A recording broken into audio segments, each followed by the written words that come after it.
You're listening to the Law of Attraction Radio Network. Are you tired of the I can't mindset? The I'm not good enough mindset? Do you feel like your negative thoughts control your life?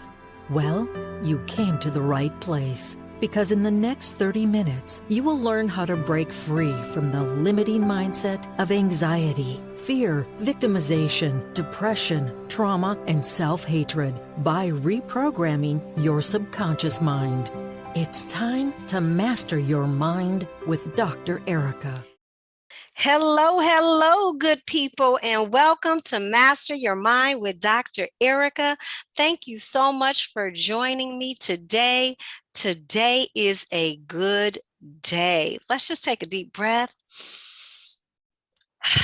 and just release all the tensions, all the stress. And when you breathe in light and love. Let's do that again. I need that.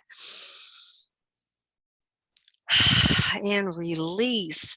I always say today is a good day because we are alive and we are breathing, which means that we have another day to create and become who we want to be. And that's really what I'm all about.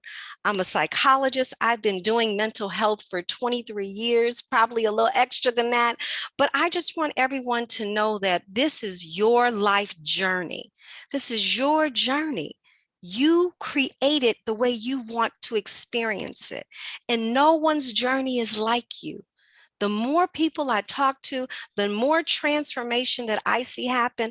I know that it's in you. You have everything that you need within you to make that change and that transformation. And so don't look to other people because they're on a different journey. Trust that the higher power within you, that light within you, knows the direction that you are to take. And so you've got to start trusting yourself a little more. And so, I talk about CBD. I talk about being a daily user of CBD. I've been using CBD for 3 years. I use it daily because it helps me manage my stress, helps keep me focused so that I can be emotionally open and available to the people that I support.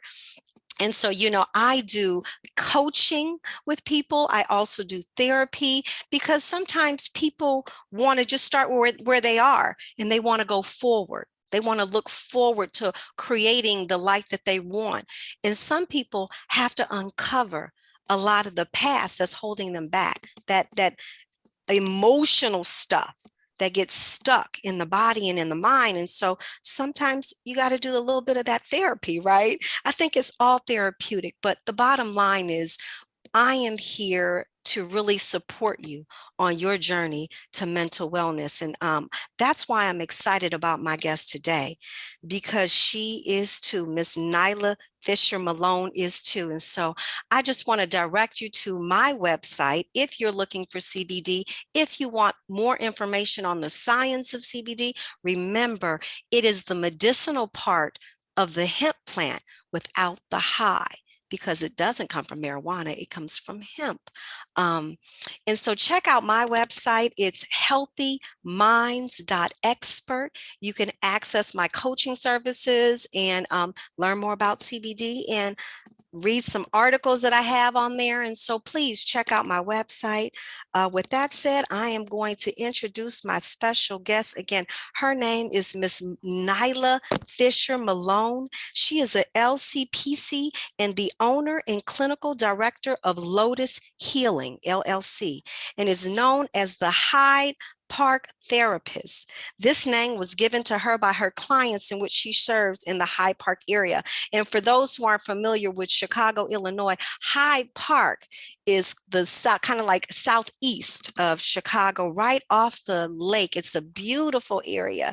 And she is known in this area. They call her the rich auntie on Instagram because she gives practical information in a matter-of-fact tone.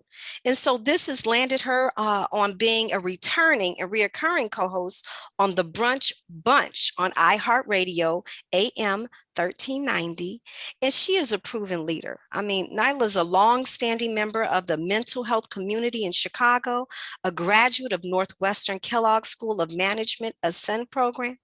As a therapist for over 2 decades, she has provided services in the city of Chicago as well as one of the largest nonprofit organizations within the Chicagoland area. She has a passion for caring and supporting others to become authors of their own destiny. And she currently serves, she has a staff of 10 practicing therapists. They all have their own specialty, and she services over 200 clients within this Chicagoland area. And for her, the Lotus Healing unique approach to mental health and therapeutic services has allowed the group practice to blossom and be highly sought after for their services. And so with that, I just want to welcome you, Nyla. Thank you so much for giving up your time and just your beautiful face and energy. Thank you so much, Dr. Erika. I'm excited to be here. Thank you for considering me. I think this is an amazing platform. I am just honored to be in here and with you and your listeners. Well, just thank you so much. You know, I really think you have a unique style and approach that really makes you you. And that's what I love about you is like, you're no bars. You're going to give it to people just like it is. And I think people need to hear that because we have gone through so much these last couple of years. It's been chronic stress. And I just want to know from you, you know, how have you seen things change and how maybe has the support you provide changed over these last couple of years? Well, I think that when the George Floyd situation happened, it was just like this big explosion. It's like America had a boil, and George Floyd just popped it, and it was just the funk of America was just out in the open for the entire planet to see. And then immediately following that, you know, the crisis with the pandemic hit.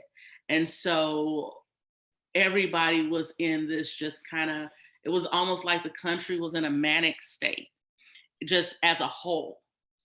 And people did not know what to do. People were in disbelief.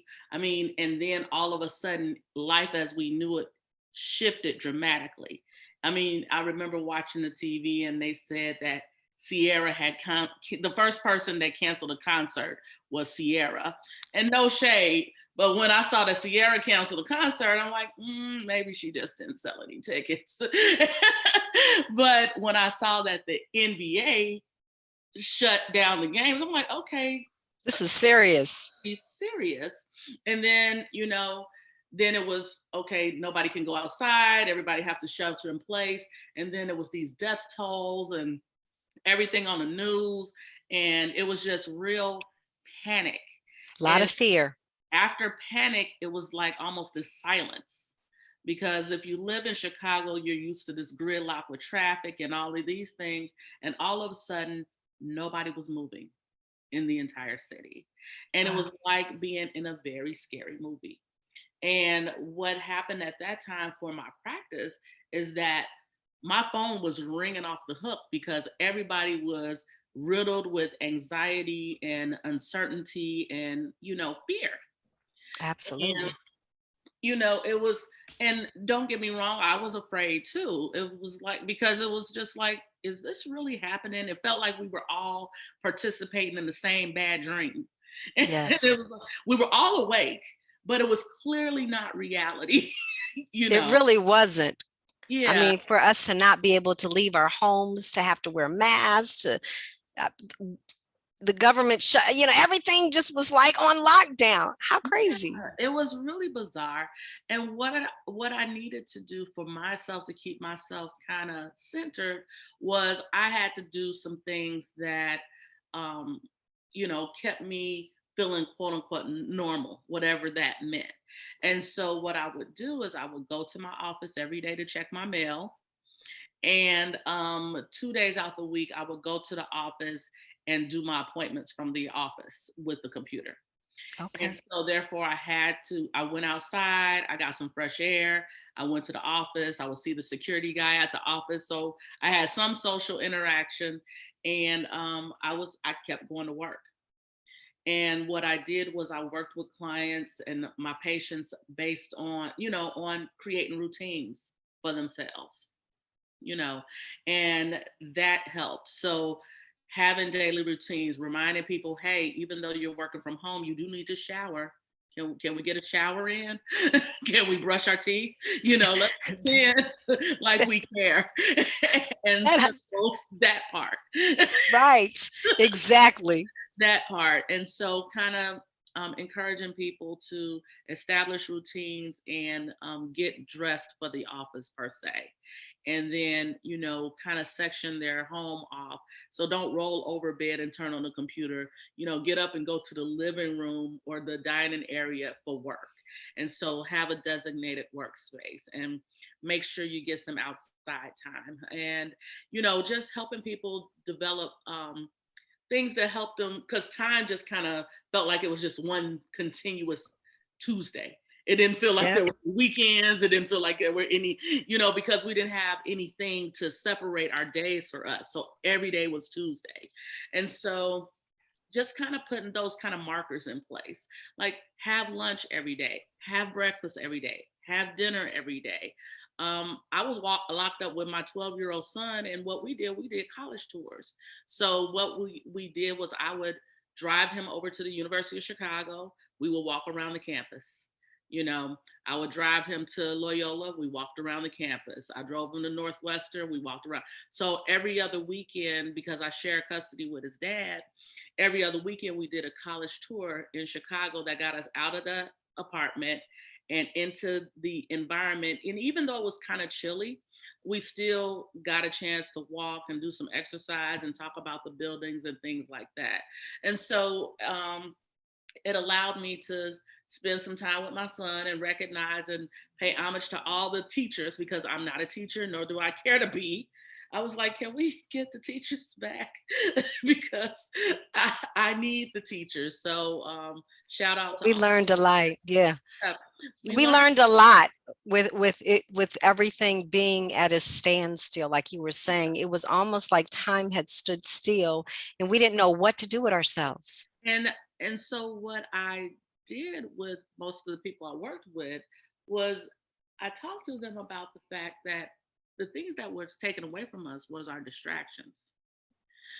So we couldn't go to the movies, we couldn't go shopping, we couldn't go eat, we couldn't go, we could not go gamble, we could not participate in these vices that we would have for ourselves that would typically distract us from our pain. And so what I found was that people's real pain actually exposed itself during this crisis. And the fact that a lot of people had never been alone, a lot of people had never spent time with themselves. And that was the catharsis that people were experiencing. Not so much, I can't do this. It was more so, I can't hide from myself. Because after all the cleaning was done and after all the Netflix had been watched, there was still time to be anxious. And so those are the things that we discussed. And I ended up talking about different childhood trauma with people, things that had happened in their past, and kind of unearthing some of those things. Another thing that happened was we talked about their passions and what were their talents and what were their gifts. And we talked about, looking into having hobbies and things like that. I bought a ukulele, didn't play it long, but I had a ukulele. You got that inspiration. I'm like, why not? And since I played it, I realized why not. But I know now. I won't be playing the ukulele anymore. Anybody wants a ukulele, let me know. That's cute. But Yeah. you know what? You hit the nail on the head when you said it eliminated the distractions. Oh, yeah. Because I cannot tell you how many people I talk to who don't really know what they want. Mm-hmm. Who never really sat with themselves long enough to even ask themselves how they feel, what they think, what they want, what's their dream again. Because a lot of people lost, they basically, from that, I don't know what it was, February 20th or March 20th, people lost their jobs. So it was like, what am I going to do? Yeah, and the thing is, it's it's okay to fear, because we have to. Fear is it comes from the unknown. It's like, well, what now? And so none of us that survived the pandemic, none of us died from fear. you know what it allowed us to do is to reach inward. And I think that what I found was that a lot of entrepreneurs were born during the pandemic. So a lot of workers died, but a lot of entrepreneurs were born. And you can tell how the employment market has shifted, that there are a lot of people that say, hey, I don't have to exchange my time for money. I can exchange a good for money, and a good that may come from something that I created. And that's something that I promote. I promote that wealth is created from the inside out. It's nothing that you obtain, it's something that you create. And so I worked with people on thinking about who they were, what their passion was, and how can we monetize it. And so that was my favorite part of what happened during the pandemic time. And I think that is such a key component to it, because so many people, I think, up until then was just living a normal or routine life. They weren't really living in their passion. They weren't living in their desire or even in their gifts that they were created to bring to the world. They were just living in that monotony or that routine of going to work, getting up. And so many people do it because that's what they've been told and programmed to do. That this is what you have to do if you want this lifestyle, or if you want to attain this achievement or this success. And I think what shifted was people realized that they could have the abundance with the passion. Exactly. I remember it was several years ago, and Oprah said, "Oh, if you do what you love, the money will come." And I remember working some at a social service agency, and I'm like, yeah, because you're a billionaire, Oprah. You can do Right? whatever. It's easy to say. It's easy for you to say. But then I had to sit with that, because Oprah was not born rich, or Oprah was born into some very difficult circumstances, and she had a difficult childhood and an estranged relationship with her mother, and she was physically and sexually abused, and she was discriminated against in the workplace, and she was told that her looks were not up to par, and then she had battles with her weight, and all of those things in the public eye. And even though all of that had happened, she had become a billionaire. And so when I broke it down like that, it's like, okay, Ofri, let me lean into this a little bit. It's a little more underneath that. Like maybe she might be on to something, and so I look at my life and how I've kind of moved to where I am with the private practice. And I was trained to be a therapist, but I was also trained to get a job. And so I feel, and this is how I felt maybe 4 years ago, that I had wasted my time working for other people. Like I worked for the government and I excelled. I worked for the government. I worked for nonprofit agencies. I've been in management positions. All of these things. I've even taught I've taught psychology at junior college. I've done all the things, but I was not taught that I could be my own boss. That's was something I was not taught. And the credential that I had in 1998 is the same credential that I have right now. However, in the past 3 years, I've learned more things, and it's catapulted my business and my reach. And so I'm saying that to say, I feel that I have a lot of education. I joke that I have more degrees than a thermometer, but it's what don't you know? You know, we think of our shortcomings as malleable. Like if I only lost this weight, if I do this, I can lose this weight, or I can stop procrastination if I put these things in place. But we don't think of our strengths as malleable also. And so it's like, okay, I'm good at this, but how can I be better at this?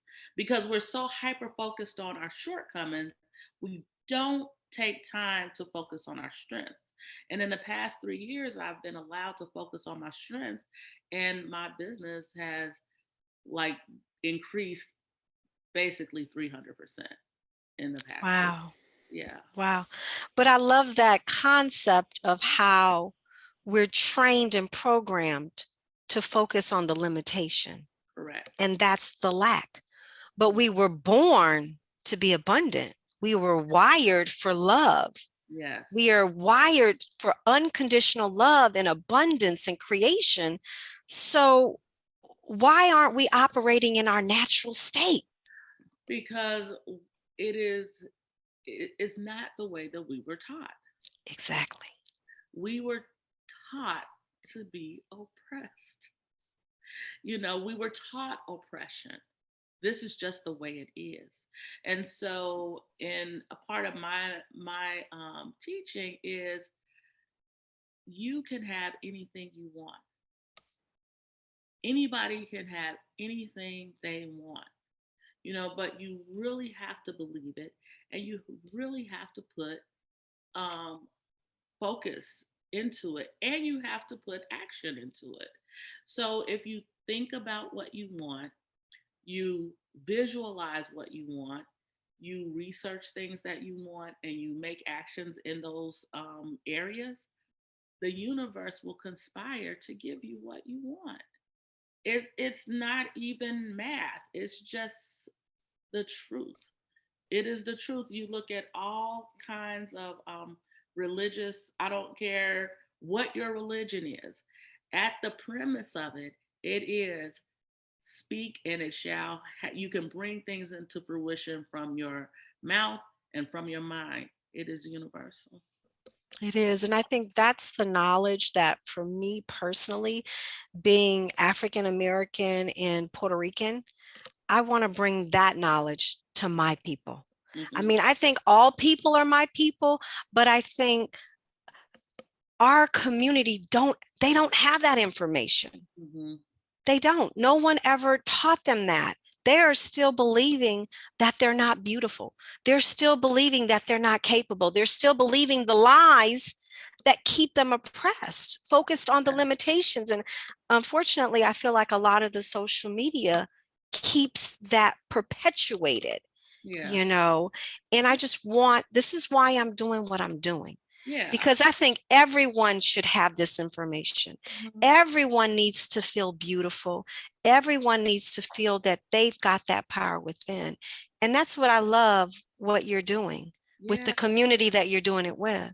Yeah, well, what has happened is it forced me to, well, not forced me, it shifted me into creating my second company, which is Dope Witch, which is the alter ego of Lotus Healing. And Dope Witch is the company where I do my passion projects. I produced a rap video this year, I which love that. sounds bizarre.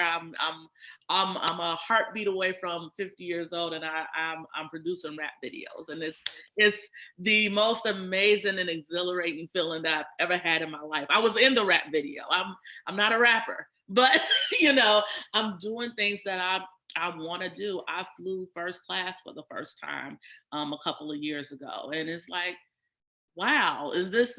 I'm okay with paying this for this, you know. However, I learned about, you know, different ways to use your credit, and when I fly first class, I never pay for it because I use my points. And so there's always new information and knowledge out there that can help us live a life more abundantly that doesn't really cost us anything, you know. So again, with the Dope Witch brand, we are doing the vision boards. And the vision board is something that I've been doing since 2010. And I would do one every year. However, I started doing it as an event. And I did it last year safely. We had 5 people come over, and their goals and their vision boards were crushed in by April. I And love it. so it's the power of talking about it, the power of actually putting intentions in place, putting them in your face, and then constantly being reminded of what you want so that you're moving in that direction.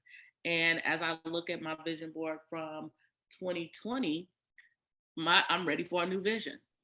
I'm ready Yeah, for a revision. I know that's right. Yeah, we can have everything that we want. I believe that. And I do believe that when you see it and when you speak it, it's something within you that already knows your greatness. I Oh, mean, that's one thing that I've learned in the work that I've done. Everyone has a greatness within them, but they have to believe in dream. It's almost like people have stopped dreaming. yeah. And that's what the vision board does. It gives you Yeah. back the permission to dream. Yeah, and it's almost a childlike activity with the cutting and the pasting and the gluing. It's a child. I have what is that? Oh, it's the Glitter, the glitter. glitter. There we go.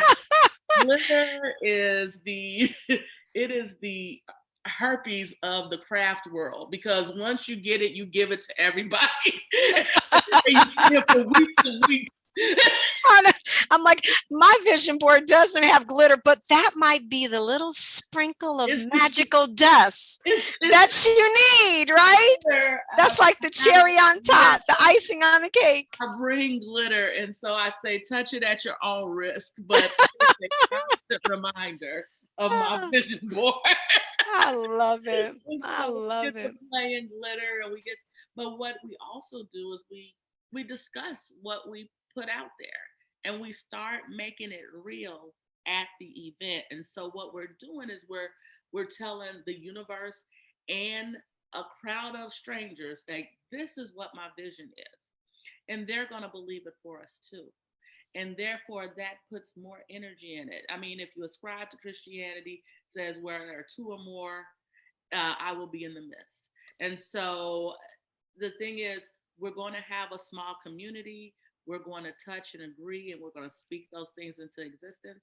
In 2022, when we have another, we'll have some positive reports, because I have 3 people that were at the event last year that are going to give testimonials this year. I This is love amazing. it. I love it. I'm so excited. I can't wait. I will not miss it.